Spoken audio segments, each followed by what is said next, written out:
glad it's working out well that we could do it on this because of the whole Yeah. phone thing there. Like everyone in Europe uses WhatsApp, right? So Do they? Okay. it's yeah, it's all just I don't know if it's because it's like over Wi-Fi or something, or I'm not sure to be honest. Like you can call on it for free, and you're not using like minutes per se. I don't Right. know if that's why everyone in Europe uses Huh. it, but All yeah, right. I'm glad we got it going.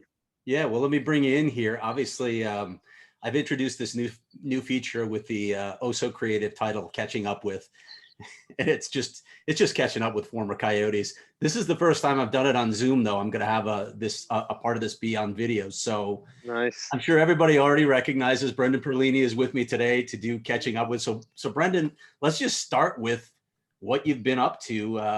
First of all, where are you right now? So I am in Sault Ste. Marie. This is my hometown, family's hometown, and my hometown.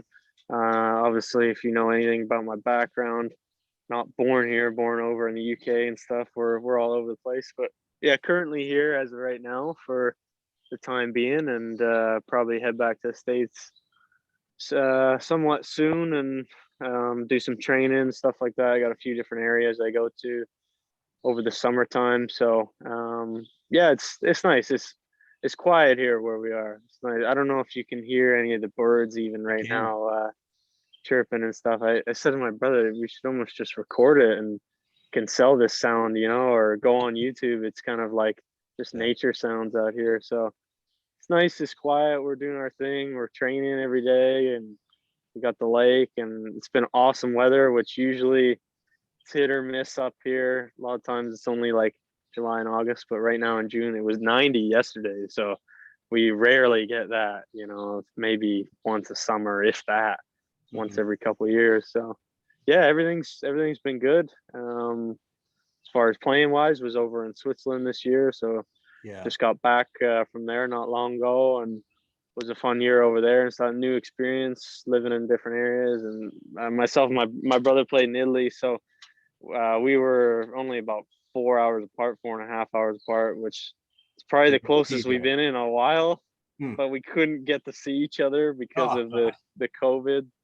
yeah. And but it's funny, we talking a lot about some stuff of like everyday sort of things that you take for granted as a Canadian or American, that in Europe is just different, such as like even going to the grocery store on a Sunday. Like I I can't tell you how many times I did it, honestly, maybe 8 or 10 times, where you try and go on a Sunday, but Sunday everything is closed in Switzerland. And same like in Italy. And it's like Sunday is usually the day, you play Saturday night, have a Sunday off sort of thing. So that's your day to kind of get stuff done, laundry, groceries, whatever. And so it's things like that where living over there, you just get adjusted in different ways. And it's interesting how they do life. But Yeah. yeah, it's been a fun year, the whole last, I'd call it the COVID year or whatever you want to Yeah. call it, right? Did you fly back with your brother? And I think I asked you this before we did this interview, but I can't remember. Did you get to see any of the World Championship with him? No, well, yeah, I watched it on TV. I wasn't Yeah. there, obviously. He flew back one day before me, so I got to see Switzerland after the year, like not playing and just kind of hike and kind of travel around a little bit there. So Hmm. that was pretty cool. But yeah, I watched most of their games on TV and stuff. And it's different, right? Like you're Yeah. used to obviously the crowd still. We were talking last night, like because most of the teams in the States all have fans back, right? Like pretty much Mhm. everyone who's still left playing. And it's funny watching like Carolina, who has a packed house, and then turn on the Montreal game, there's like three people in the stands. It's like such a big difference, right? But no, yeah, it's nice to be back home though. Let's talk a little bit about your path to Europe. How did you make that decision? Was it a difficult one? And who did you rely on maybe to figure out where to go? Yeah, so we got to, I mean, it was such a different year as far as like you get to October and you're like not sure what's going on with the season, right? Like I think, correct me if I'm wrong, but wasn't October 1st or something was start of free agency?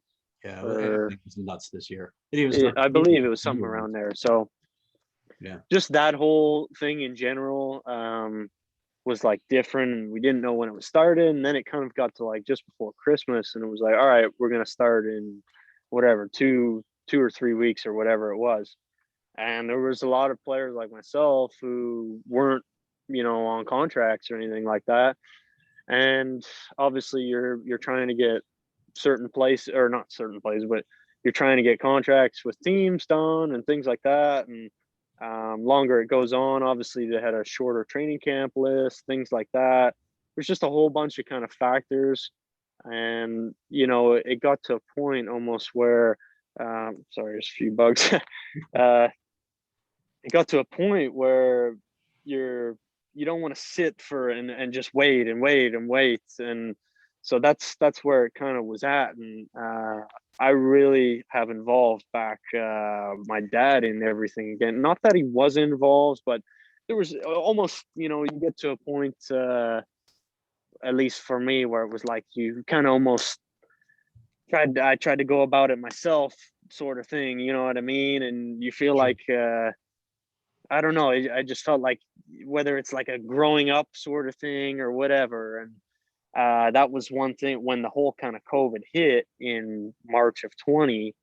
It was really, and coming off the whole Detroit thing, we really had a good heart to heart, myself and him and my mom, and my brother too. We're like a team, So I really involved everyone back into things of like decision making of whether it's contracts or training, or we really kind of teamed together sort of thing through this whole COVID. So it was almost like, for lack of better terms, a team effort of like, all right, what's the next thing? If things aren't like, if we don't have any concrete deals that we really like, how can we execute something to go forward, whether it's Europe or whatever. So that's how that kind of came about. And that was the deadline for Russia had passed at that point. I believe it was Christmas, or it was the 26th.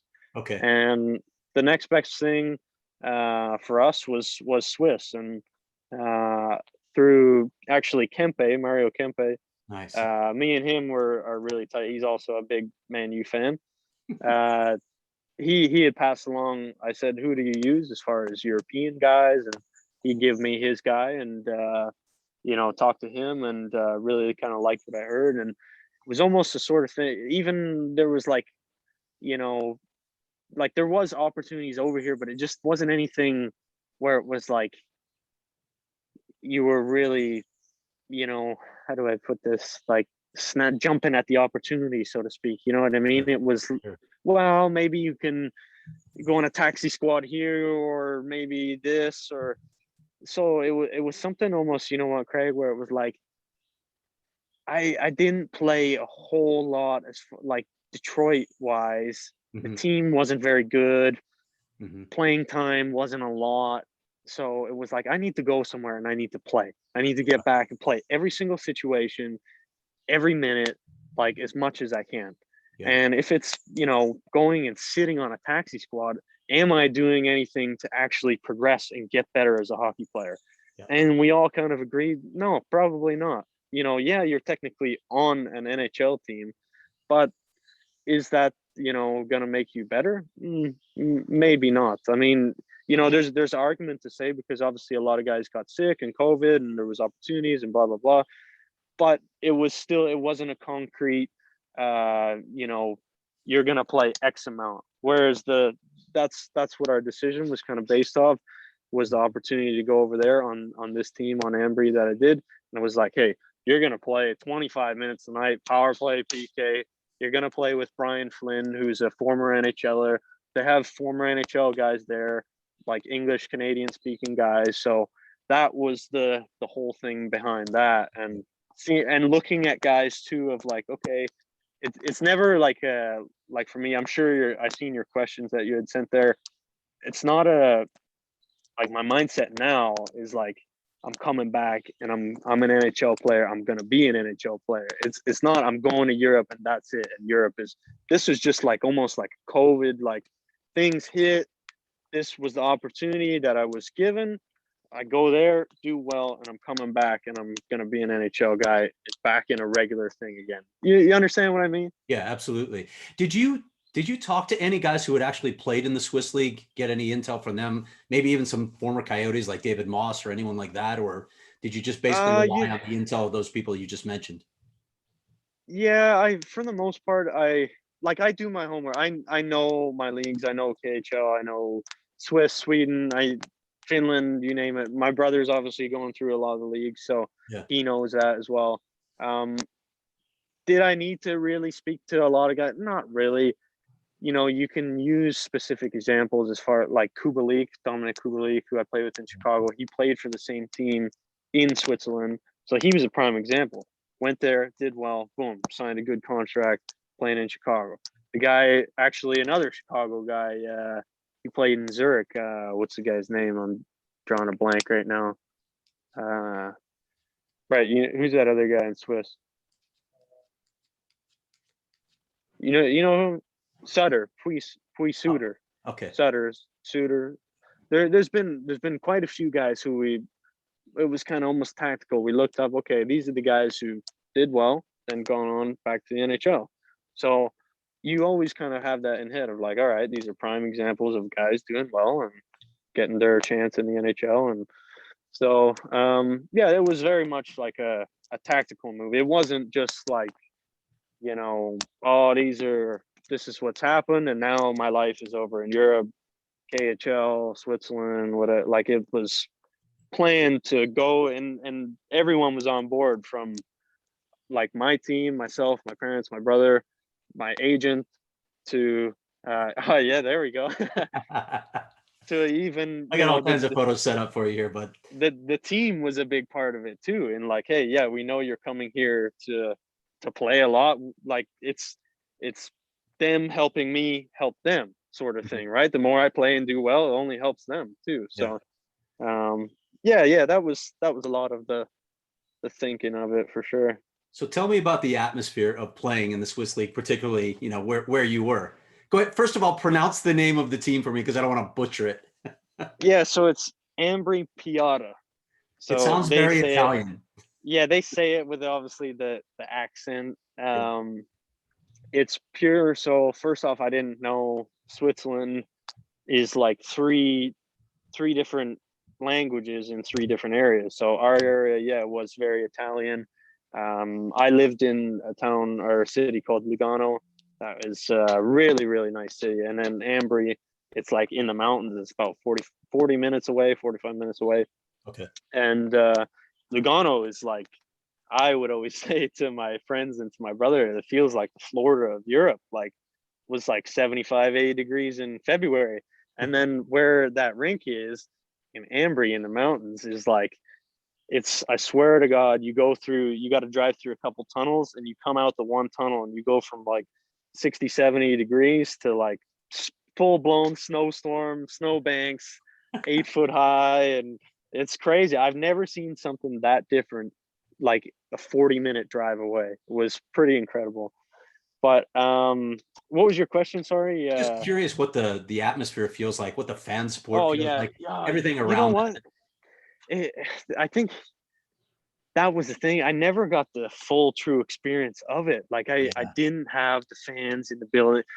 So even Not from at this any point. picture, no, even from this picture, you can tell. You see the top bit by your head. Yeah. Those are like trees there, right? So both this building and it's quite funny. I'll mention my brother's building that he played was identical. It's almost like an outdoor rink, so to speak, where like the top bit is like snow can actually come in, or so the That's crazy. fans they would go up and there's like a big it sits on the base of like behind here's the rink and this is a mountain, so they Uh-huh. would kind of like climb the mountain and they could see in through that top bit. So there would be games that they're there cheering like hardcore because we would the town that I lived in, Lugano From the and mountainside. Ambry, yeah, it was like a Crazy. big, like in what we call, like even over there, they call it the Derby, the Ticino Derby, I believe it is. So Lugano and Ambrian is like huge. We like the first, like we pregame skated and I think the team got a big fine because there was like 5,000 people there for pregame skate. Like they were drinking in the parking lot and smashing bottles and lighting off flares, and like it was a big deal playing in this. Unfortunately, I don't think we didn't win at home, and then we lost like a terrible one on the road where we were winning, and we got a like a delayed penalty and a guy passed it back and it went in our own net, and then they scored a lucky one to win. And but it is like it's more of a soccer feel, right? I kind of wish I got more of the full experience, but it is what it is. I always say that maybe if it wasn't for the circumstances, I wouldn't even be there in the first place. So yeah, it's a different lifestyle for sure, but it was cool. It's very much cool learning all that new stuff. Yeah, I wanted to get a sense because I've talked to a bunch of players who've gone over and played in Europe, and I know you have a broader perspective than a lot of guys have in North America about just more of a world view. I wonder sometimes if it's almost a cooler experience to play in Europe and experience all those cultures than just playing in the NHL. Yeah, I mean it's a well, I don't know. It's a different experience for sure. Like honestly, I think one of the coolest games that I've played so far. I think Winter Classic is probably number one for me. But I played with Chicago over against Berlin in Berlin, and I thought that was just a cool game just because of the fans and like everything. Like that's what we kind of grown up soccer wise knowing, right? The cheers and Sure. like I've always said this. I might even have said this to you. Like I feel like fans in North America go to sporting events like to be entertained, and fans in Europe they entertain themselves with the cheering and everything while watching the game. You know what I mean? Does that make sense? Like sure, perfect sense. Yeah. So yeah, I mean, it is what it is, right? I didn't obviously get the full kind of experience, but you know, seeing a lot of different rinks and how teams do it and everything from down to the way like they coach and practices and everything is just so vastly different. So it was Did cool. you even get to see other cities when you went on the road, or was it strictly to the rink, to the hotel, and that's it? You know what? We didn't stay one night over anywhere because everywhere is you can go from one side of the country to the other in about 4.5 hours. So it was all just little bus rides like that, and you know, you see like a lot of different kind of how do you put it, landscapes almost. Like we went to Davos, and Davos is like pure in the mountains, and that's where like the Spangler Cup is, and right. So that's very different to like Zurich. Zurich is, you know, what a lot of Zurich or Bern, kind of the capital city. They're more kind of North Americanized and like big cities. And then the town like Lugano that I was living in is like somewhat of a big city, but it's more European style. Like Lugano, I wish I could, I'll send you a picture after, maybe you can post it or whatever, but it's like, it looks like it's just beautiful, and it looks like you're a big fan of like James Bond. You ever watch Casino Royale? Oh yeah. Like if you've seen this, you'd be like, man, that's exactly where they shot Casino Royale. And actually, we're not that far. We were, I think, 40 minutes or something. We were 45 minutes from Milan, but we were really close to Lake Como, which like George Clooney's got a place there. They shot Ocean's whatever 12 there, and I believe they did shoot. I don't know if it is Casino Royale or Quantum of Solace. The next one, they shot one of them at Lake Como too, which it all like looks identical. So it's really cool. Just different scenery, right? Yeah, definitely send me that shot. So we've talked about this a little bit. One of the great things about playing in Europe is the possibility of, well, and again, you didn't get the fan experience, but of seeing great soccer. And I know you're going to hate me for this, but there it is. Not your favorite team in my background. In fact, probably the team that you hate the most in my background. But let's talk a little bit about soccer. First of all, how much did you at least get to take it in via TV and maybe get a better sense of it than you get here in the States? Yeah.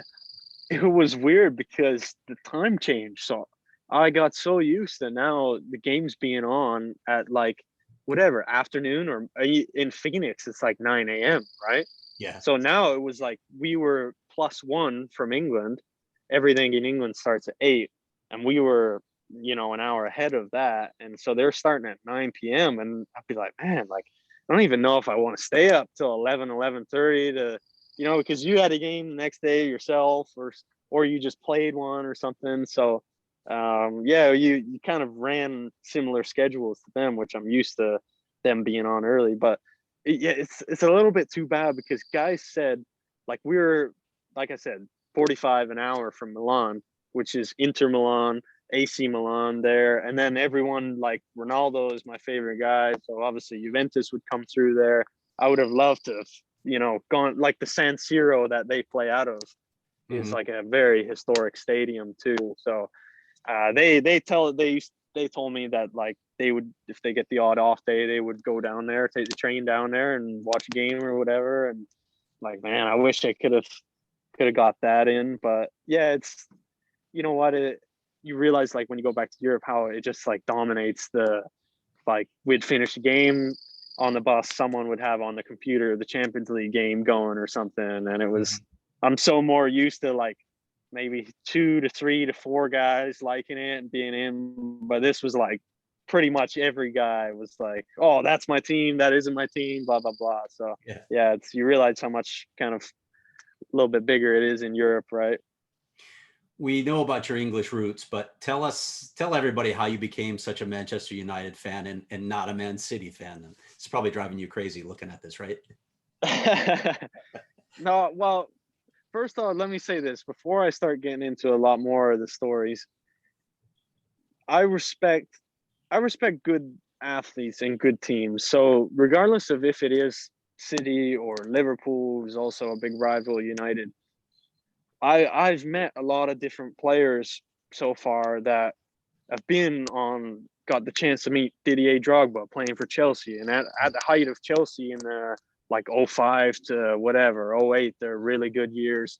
Like they were a main rival for United, but when you meet these guys, it's not like, I don't, maybe sometimes if they were really European, they hold a grudge, so to speak, of like, oh, I wouldn't even meet him. But I'm not so much like that. I just like the game. I like greatness. I like good players, things like that. So, sorry, I got a little bit off. What was the question again there? Just trying to figure out how you became a Man United fan.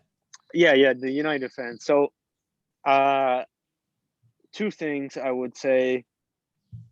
One, being where we lived in England, in Guildford, was 25 minutes outside of London. So London has, God, Chelsea, Tottenham, Arsenal, QPR's there, Fulham's there. Who am I missing? West Ham's there. Like, there's a boatload of teams, right? And everyone was at the time Arsenal fan or Chelsea fan, and it was, or even Tottenham. So it was kind of like, I always have to be sort of different. That's just kind of how I am as a kid. Like, even up till now, if they're all going this way, I'll go this way just to almost prove it wrong or something. I don't know, but United was the team. They were winning everything at the time, but because of the area, everyone liked everyone else. So I decided to kind of like them. My brother had liked them, so I think that's part of the thing. He's older, you kind of follow him a little bit. And our favorite, I think our favorite player, we always wore number 11 growing up. Obviously wore that for the Coyotes. My dad, I'll give a little bit of an inside story to that first. He was always nines. So that's my first year why I kind of wore 29. 2 plus 9 equals 11, but nines also run our family too. In soccer, 9 is usually a striker. So 9 is a good 9, 10, 11. Good players always usually. But my dad come over, he always wore 9, 19, 29. They gave him number 11. I said, no, in this area, like this, the scorer's number. So he wore 11, scored a bajillion points in 20 games or whatever his stats were, and got that retired. So me and my brother always grew up seeing Perlini 11 in the stands. So that was always, one. And then Ryan Giggs, who played for United, who's legend. I believe he's got the most appearances all time of the Premier League. And he wore number 11 at Man U. So that was always a guy like, oh yeah, we like Giggsy. And so, yeah, it was kind of just built off of that, so to speak, you know. Do you have favorite memories of watching them or going to games even? Of United? Yeah. You know what? So I've never actually seen a game at Old Trafford, which Huh.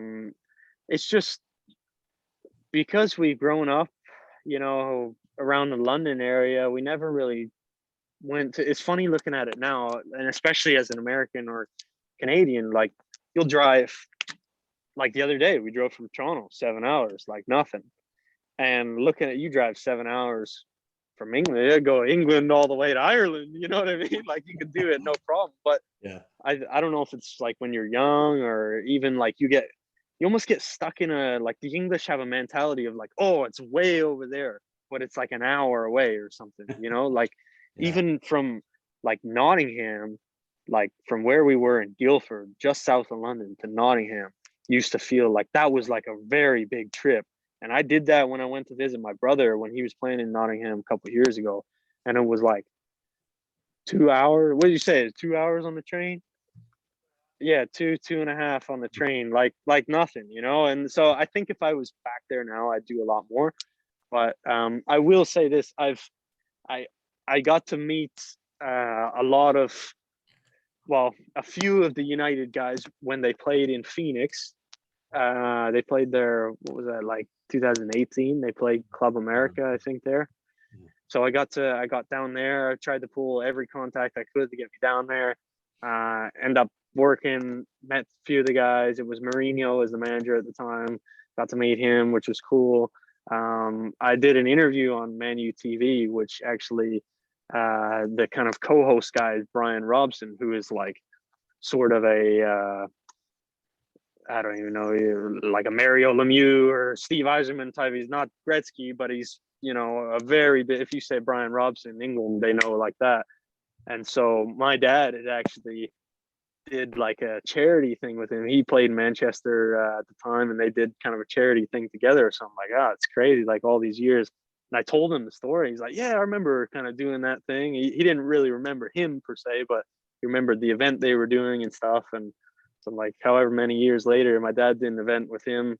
And this guy's like I said, like a god in England, right? So yeah, I got to meet some cool guys, and I'm trying to think if there's anything else as far as United way off the top. I definitely need to get there for a game. It's just more if schedules match up, right?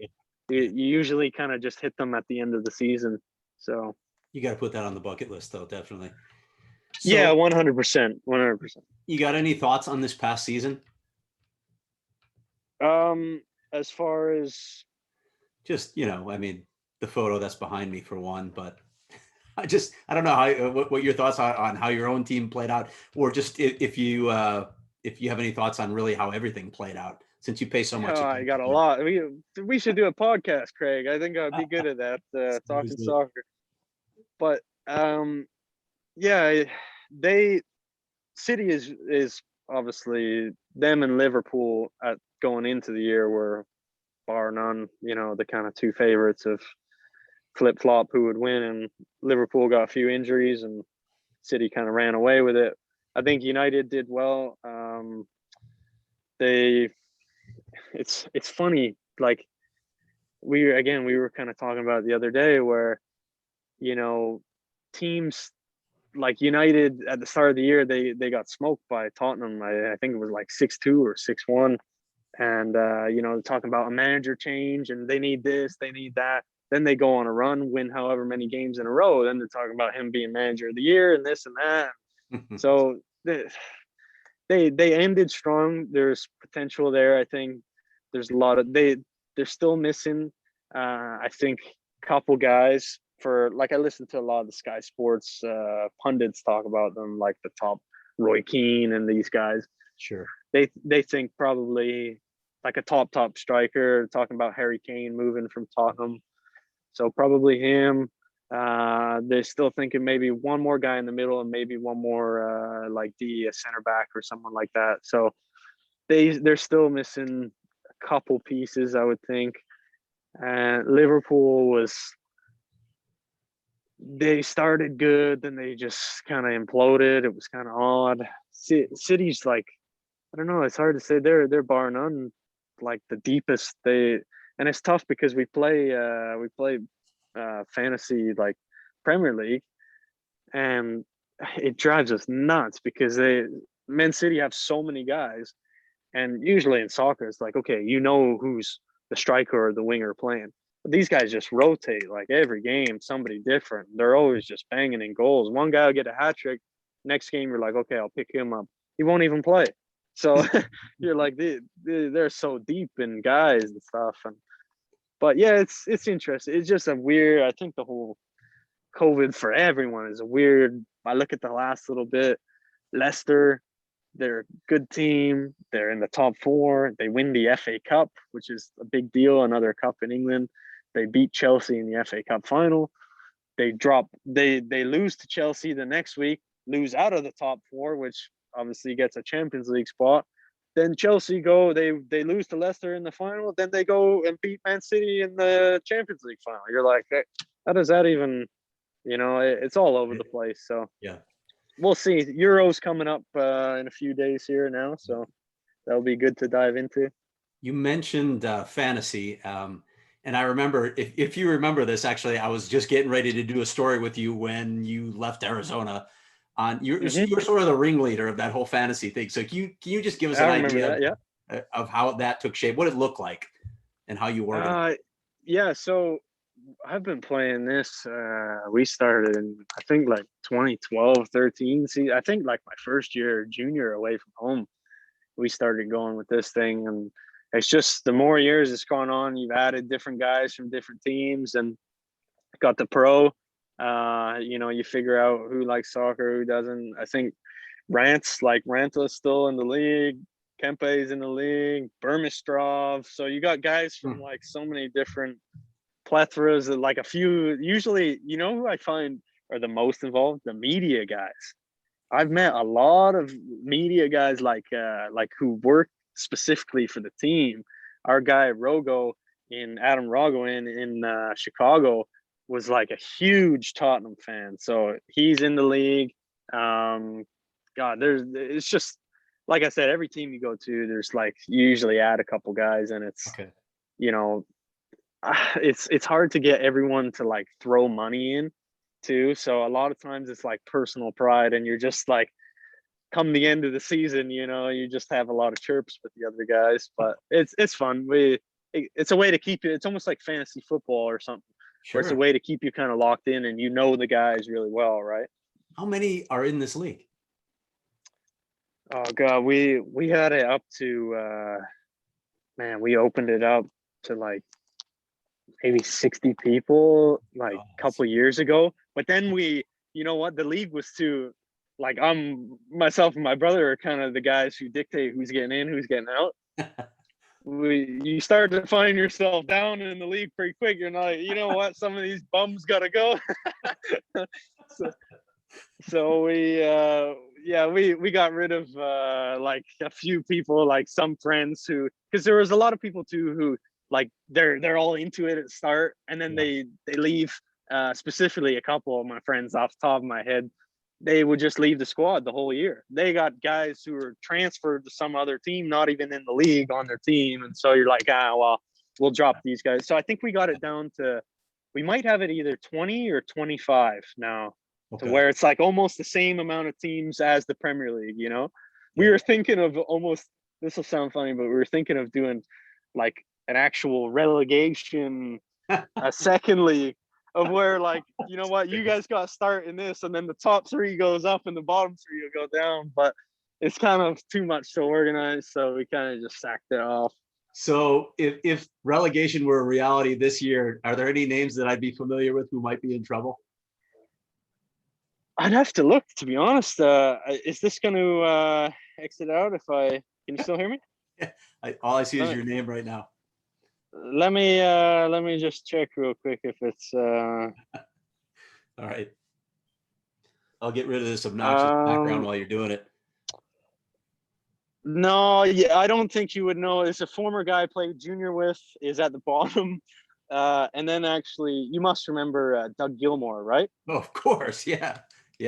his son, it's not Doug, but his son Jake, I also played junior with. He's a huge United fan. He's close to, he'd be in relegation zone for sure. So yeah, I don't know. We'll see. Maybe we'll add that in one day. I'm not sure, but That would be hilarious if you did that. yeah. I wanted to ask you sort of to reflect on, and we're going to talk about what's next for you too, but how do you reflect on your time in Arizona, how that played out, and maybe the ups and the Yeah. downs? Well, it was first off, I mean, I love Arizona. Like everything about it. I wish they had more water there as far as lakes and all that, because I'm a real big lake guy. Yeah. But like the desert is an awesome place to live. When you look at like lifestyle, like there's not really much more you can ask for as far as like relatively cheap cost of living when you compare it to like, you know, California or something like that. Not crazy traffic by any means. Sun 24/7 year round. So as far as that, I absolutely loved it. Training wise, like most of the guys train at Exos in the summertime. They, you know, incorporated us guys pretty early from the start. Like maybe when I got drafted 2015, started to kind of go out there in the summers. So got acclimated with everything real quick. Loved all that. Had a great time under Tip. That's one thing. Like the management just changed. I would say quite a bit, right? From even when I was initially drafted, was Don Maloney to obviously Chaika to obviously now. So you know, it's changed a bit over the years there. As far as how everything played out, I mean, I always enjoyed my time there. I have no real bad words towards anyone in the organization or even like the whole area. I really enjoyed it. Everyone was nice. I still say it today. Like a lot of the training staff and stuff, I still talk to. You know, whether it's monthly or like they're just really nice people. There's a lot of good people in the organization. So yeah, it was. Can you still hear me? My Oh yeah. brother is yipping over there. No, we're Okay, good. keep it down over there. Yeah. So no, yeah, everything was good. I mean, as far as the whole trade and that, when that went down, it was like we were caught, and I kind of say this to people too. We were caught at a time where we kind of felt that like something, not personally, but it just like we were stale as a team going at that time, and it just you felt like something was gonna happen, some move, and I was a part of that, and had a you know moved on and had a great time in Chicago, and it's different to see different like not landscapes but organizations too, right? I think that's a like I think I'm thinking back on like Shane Doan and stuff playing for one organization and however many years he played. What was it, 22 or 21 years? I'm like, man, that's phenomenal.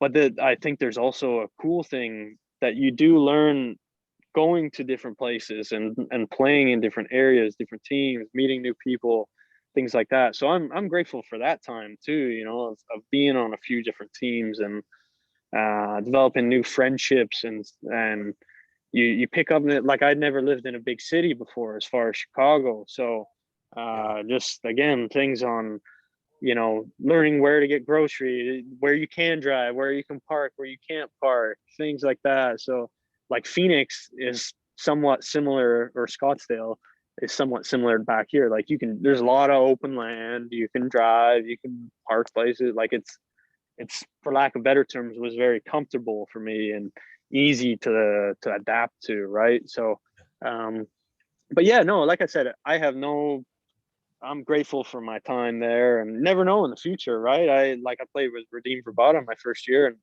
God, I don't know, didn't he go back 3 times? I think he played there. So yeah, Yeah. you never know what's going to happen in the future, right? Yeah. Was it a shock when you were traded? A lot of guys will talk about that first time they're traded as being sort of the hardest on the psyche. A shock. No, like I said, I almost expected something like, again, not so much with myself, but just something at the time with the team. I like you could just feel it that something was going to happen. So when it happened, it really, if I'm honest, it really wasn't that much of like, oh my god, I can't believe it. Like, it happens. It's hockey. It's happened to me before in junior, so I had been through that experiences. I've changed, and at that time, you don't have a car. I'm 16 years old. So that to me was a lot harder than, oh, they're gonna fly me first class to Chicago. I get off. They're gonna pick me up. They're gonna do everything for it. You know what I mean? I'm like, that's a walk in the park compared to what I had to deal with in junior. So yeah, it wasn't so much a shock. It was when they said, "Oh, you're going to Chicago."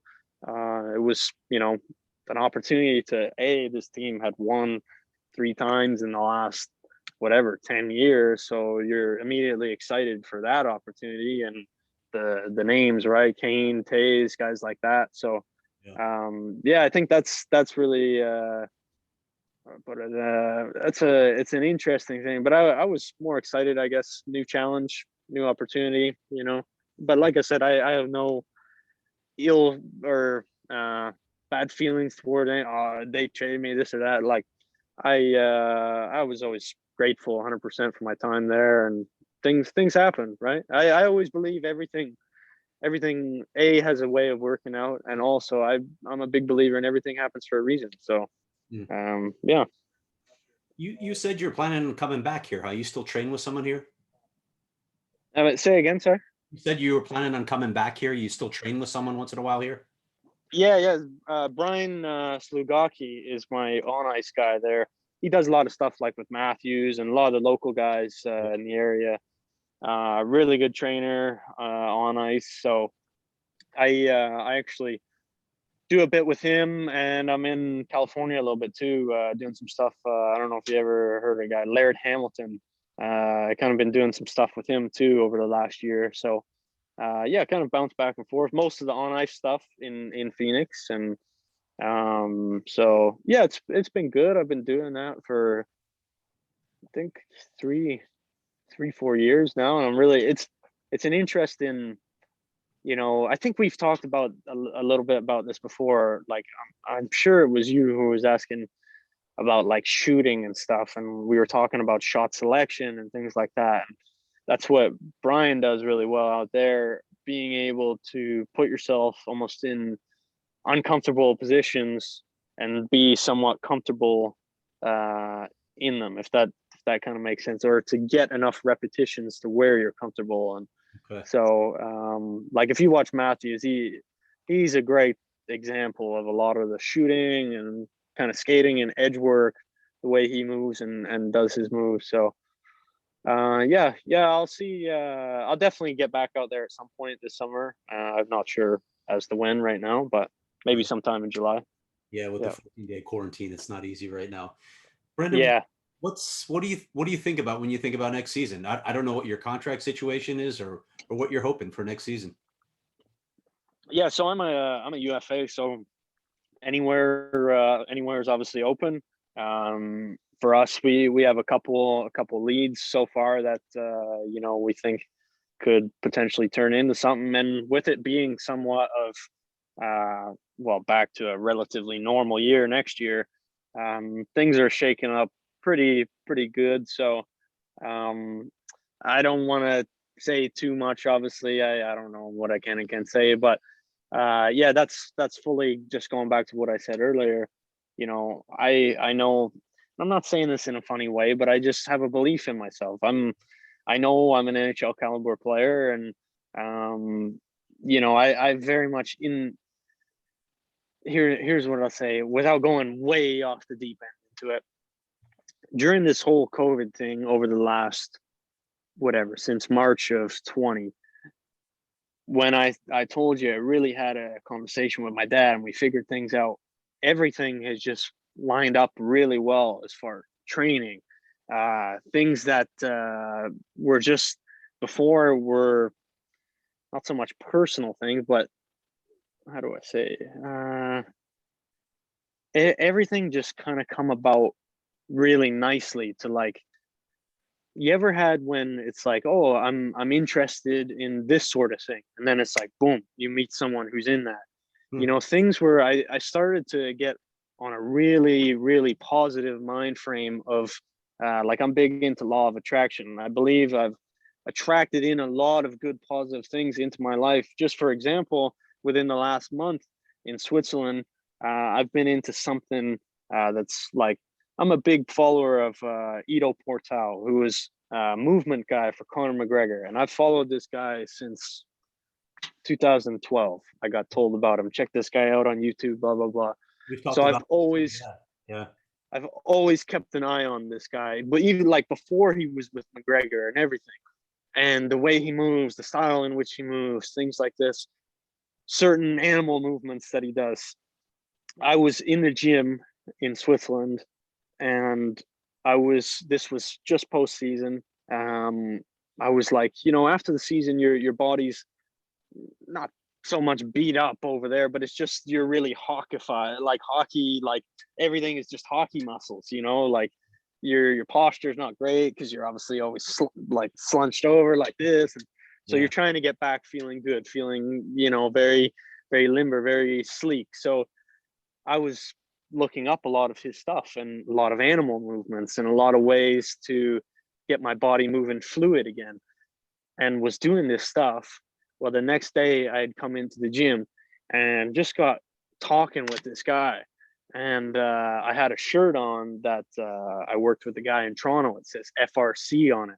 And he said to me, "Oh, you do FRC, and you got to realize that not like people speak English, but not great English in the area I was in." I said, "Yeah, I did this, blah, blah, blah." He said, "Who you train with?" He said, "Oh, so-and-so in Toronto is a good friend of mine." He said, "Oh, I've trained with him too."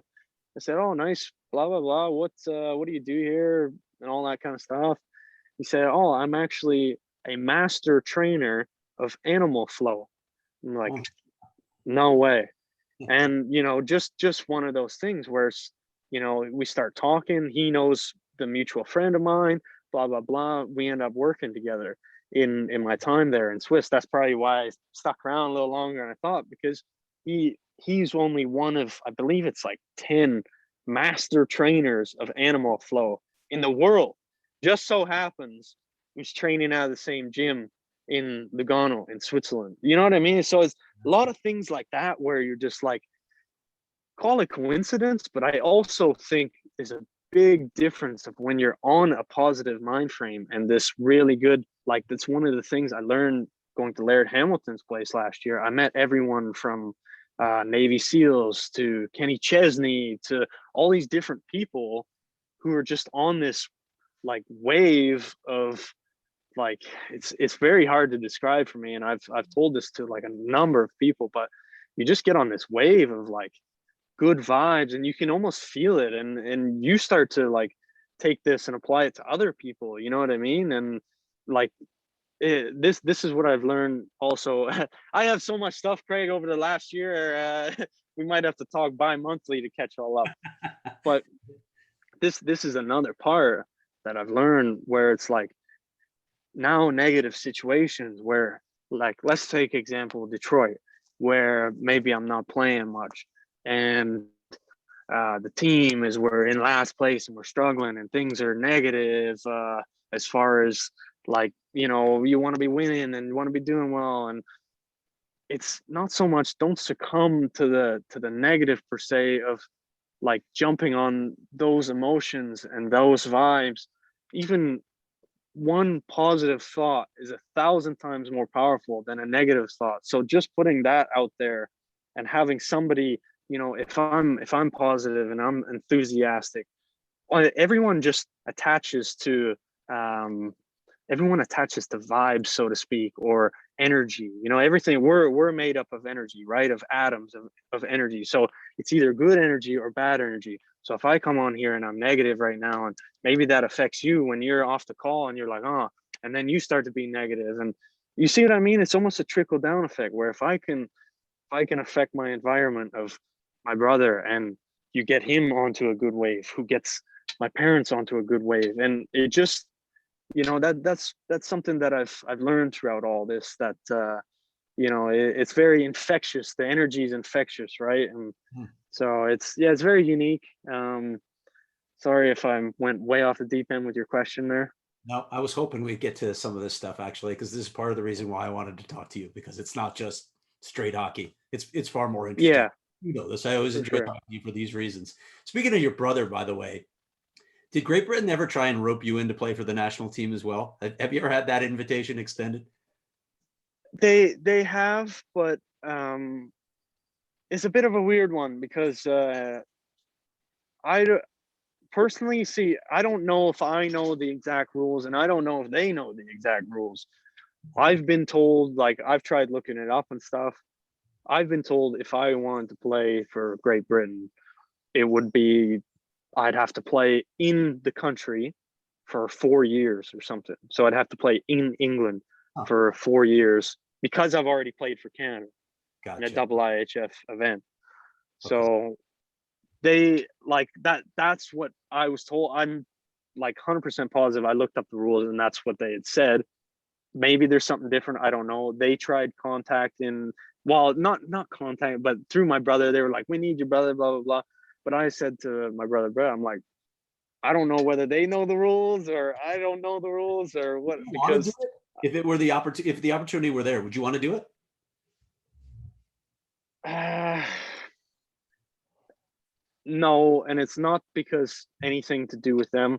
I would do it to play with my brother, Yeah. and that's it. And it's not a disrespect to England or Great Britain or anything. Like I very much consider myself an English player as much as I do Canadian, but it's just more of the like to play to say you've played for Canada, you Yeah. know, and to get to that like that's such a cool that's like in soccer, right? Yeah. That's if you were to give them the choice of okay, you can have a crack at England or you can go play for Ivory Coast or some country like that. You know what I mean? Like Sure. it's a different level to it as far as that. So that's still I one day want to get to Canada in one of these major tournaments like that, you know. So Yeah. that's where my thinking is. It's always trying to be bigger and better, right? And so that's not to say, like I said, I'm not knocking GB or like they had a great tournament this year and stuff. I would do it to play with my brother because I've never played with him. But at the same time, my mindset is not so much on that. It's reach trying to get as far as I can and play for the best possible, right? Okay. So yeah. I've kept you a long time, Brendan, so I appreciate this, especially on your vacation. Yeah, no worries. Let No me ask worries. you this one last thing, and this is pretty general. You're obviously in a good spot right now where you're hanging out, but what are your plans for the summer? I would say, yeah, I'm here for a bit. I don't know exactly how far or how long I'm going to be here, just based on the fact that um, in Canada, like rinks aren't even open and stuff. So I'm probably going to get out of here pretty soon and head to California or Arizona. And then we also my parents live in Detroit area, like they're coming back here, but we have our place there. So between the three, I'll spend probably most of the time out in Arizona. So maybe we can follow up and do something in person or something like that. But yeah, that's kind of plans as far as that. And yeah, who knows going forward from there? You know, hopefully get a contract done somewhere, and yeah, be back playing somewhere. So Hmm. yeah, that's it. I do. You know what? I got a little far off the end that way, but I did like brainstorm a few stories like soccer wise and stuff. Maybe it's I don't know. What's the time frame? Or is it all right if I Yeah, go fire in a away. bit? I got no time for it. So let me see here. Like I've met some cool people. If there's soccer fans listening, I've met Didier Drogba, Bastian Schweinsteiger, who's captain of Germany or was captain of Germany, World Cup winner. Also played at United, was the captain of Bayern Munich. Who else? I got Memphis Depay. I got the cool story about that. Um, I'll kind of go through a quick list of. I don't want to be too much of your time, but the Didier Drogba thing was cool. It was in Phoenix. It was he played there, right? He played for Yeah, the Rising. yeah. They were in the playoff game, and they kind of it's actually a good buddy of mine, Sam, who was the media guy there. He worked for the Coyotes just Yeah, recently, yeah. and then I I know. think yeah, he's just gone to whatever. He's gone to Florida now. Yeah, yeah. so we've become good friends because he's a big Chelsea guy and stuff, and so and he was a big hockey guy. He got a lot of people from like actors to musicians and all these different people in baseball. Archie Bradley was there, and I kind of went representing the Coyote to this game.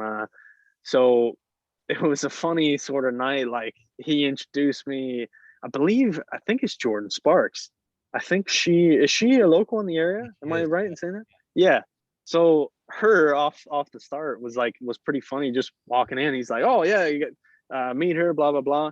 And I'm like, "Oh, big fan." She's like, "Likewise, you play for the Coyotes, right? Number 11." I'm like, "Holy cow!" Like you know what I mean? It's funny because sometimes you don't like we're just like play hockey and that's it. But I was like, "Wow, she actually knows like her stuff." And so that was the first kind of thing about that. There was who else was the other guy I'm missing there? Can't think of his name there. Was the guy who played Malcolm in the Middle. Um, Frankie Muniz. Okay. He was there too. There was a bunch of different people.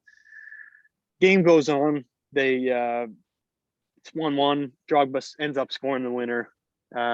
He ends up there's a picture of him celebrating right there by us. Game finishes. And I kept bugging Sam, my buddy there. I'm like, "Hey, you're gonna get me to meet him, right? You're gonna get me to meet him." And he's like, "Yeah, no problem, no problem." They gave me a shirt, 11 Perlini on the back, like a rising one. Like he's also Drogba's number 11. So I'm like, I gotta meet him, gotta meet him. Game finishes, like I said, scores a winner. He says, "Yeah, come to the like." We went right to the center of the pitch, took a big picture, like myself and him holding the Perlini jersey, and then like kind of all the people who were there, so to speak, the actors, baseball guys, and all that. Okay. And Drogba kind of said to me, like he knew, "Oh, you're a fan, right?" I said, "Yeah." He said, "Oh, come to the back right now. Come to the back." So I said the same. I'm like, "Am I good?" Or he's like, "Yeah, go."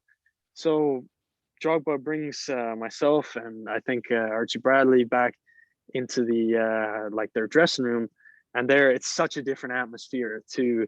And this is one thing I didn't say in Europe. Like so in soccer, they're like dancing in there. It's crazy after a game.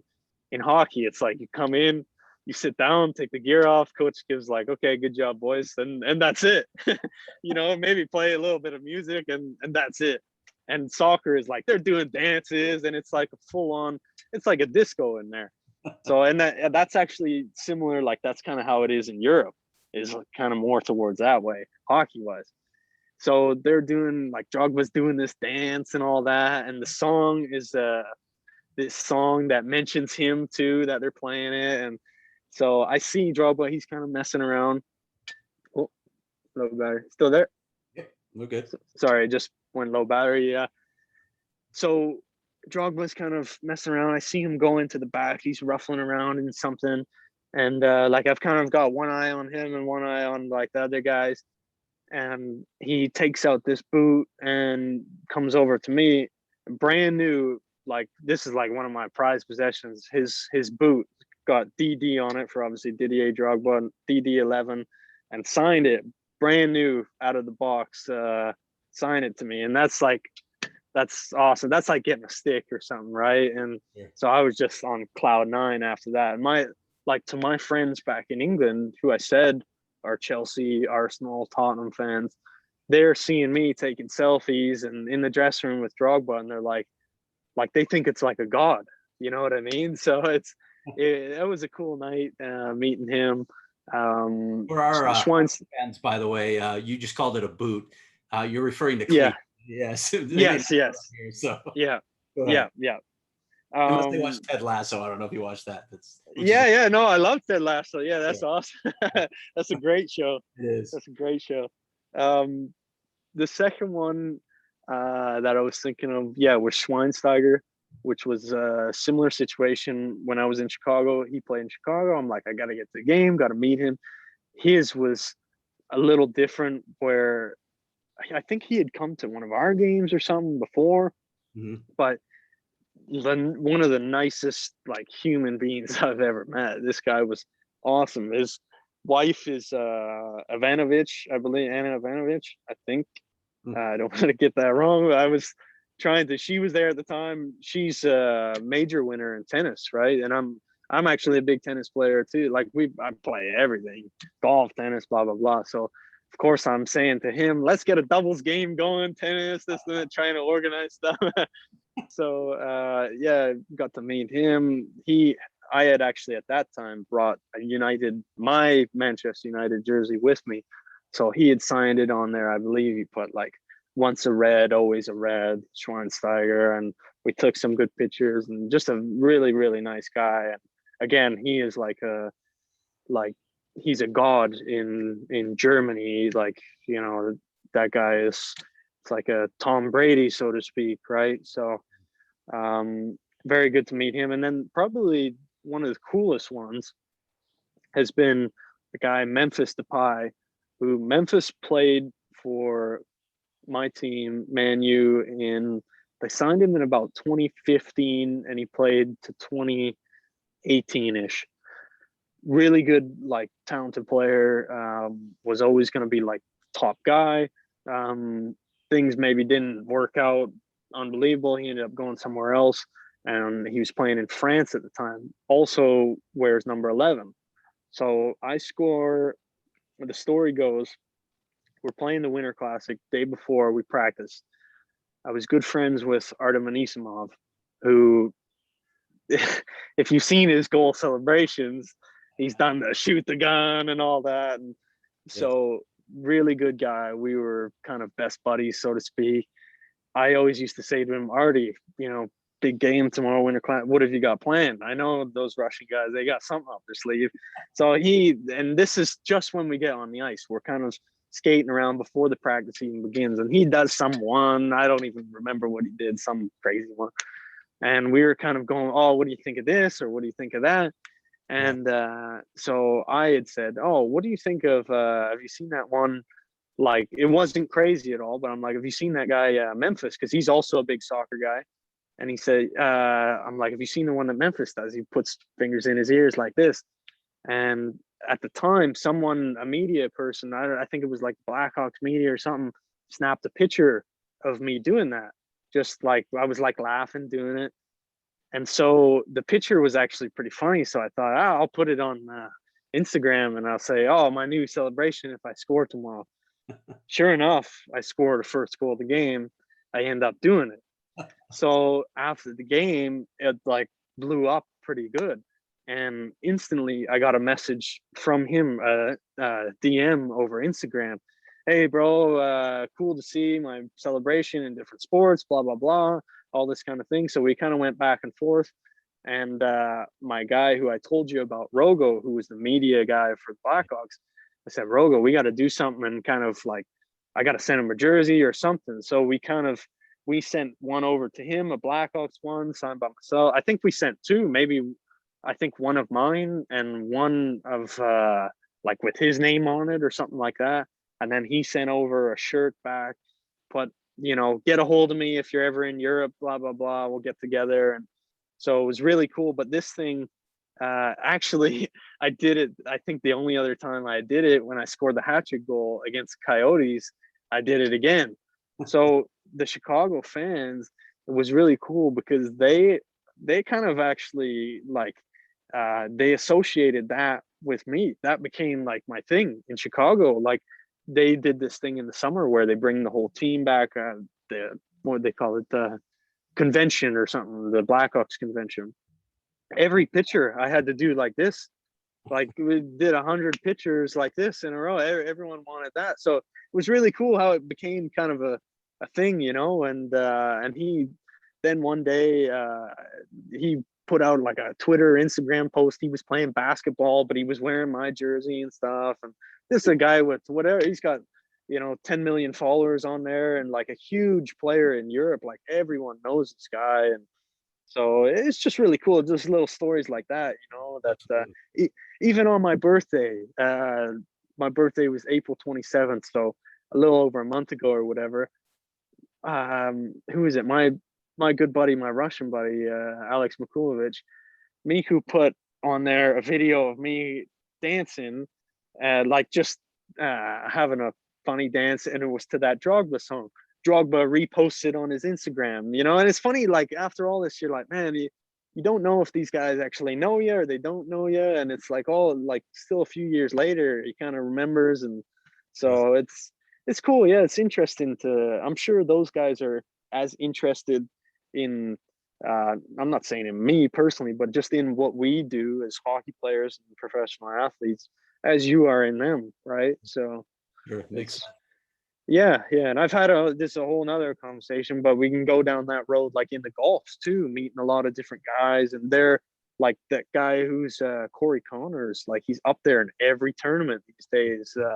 And Corey was like more excited. His caddy said like, oh, he's gonna be on cloud 9. Like he's more excited to meet you guys, which was myself, my brother, and a friend of mine at the time, than maybe you guys are to meet him, sort of thing. So it's cool. I enjoy meeting these other people like that. It's a lot of fun, right? Yeah, you're sort of part of a fraternity, so it's kind of cool. Yeah, there is. I think there's that mutual respect. It makes perfect sense. So Yeah, exactly. And that's even working out at Exos there in Arizona. That was a cool thing there because everyone is different.